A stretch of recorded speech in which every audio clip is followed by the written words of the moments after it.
Annie Hall sometimes gets confused and does some pretty bizarre things. For instance, sometimes she puts her ice cream in the refrigerator instead of the freezer, and sometimes she feeds the cat chocolate chips instead of cat food. You see, Annie is an 85-year-old woman who suffers from Alzheimer's disease. She was preceded in death by her husband and only child, and is now living on her own the best she can.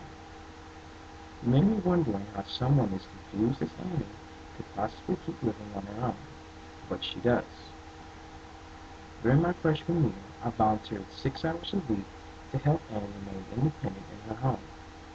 Due to the forgetfulness associated with Alzheimer's disease, my main duty as a volunteer was to help Annie with her cooking and household cleaning, which she often forgot to finish on her own. Since I started volunteering with Annie, I learned that there are millions of elderly Americans who need help to remain independent in their homes. According to the United States Census Bureau, our elderly population is the fastest growing segment in this nation. Although the elderly are no longer the poorest segment of American society, according to the last United States Census Bureau, 1.8 million Americans are 75 plus and fall below the poverty line. 1.8 million. That is an extremely large number. Today, I would like to persuade each of you to help solve the problem facing more advanced and less fortunate elderly Americans by volunteering time to help them remain independent in their homes. Let's begin by addressing the problems that occur among this group of people. There are two problems that can occur when elderly people living alone don't get the companionship and care they need. The first problem is the elderly are not able to meet all of their physical needs. Before I met Annie, I was a caregiver for a 56-year-old woman who suffered from arthritis. This woman often needed help buttoning her blouse and tying her shoes, as well as I helped her with cutting vegetables for meals and doing light work around the house. This is not unusual for many people of advanced age. Like Annie, they continue to live at home but need help with certain physical tasks such as house cleaning, food preparation, and transportation. Not only is this a problem with old, not only, excuse me, not only is there the problem of elderly people who do not meet physical needs, but the second, more tragic problem that can occur. The second problem is suicide. Suicide among the elderly stems from three main causes: helplessness, hopelessness, and helplessness. Helplessness describes the feeling of impotence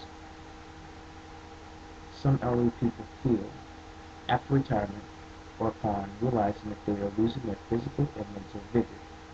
Hopelessness is associated with depression caused by the realization of the onset of old age, and helplessness refers to the series of repeated loss and such loss of earnings of family and friends. Now that we've talked about the two major problems facing elderly people and who need companionship and care they need, let's talk about what we can do to solve these problems. As individuals, we can't do everything, of course. Some responsibility lies with the families, government, and charity agencies. But there is also something we can do. We can get involved with volunteering programs that assist the elderly who need help living at home.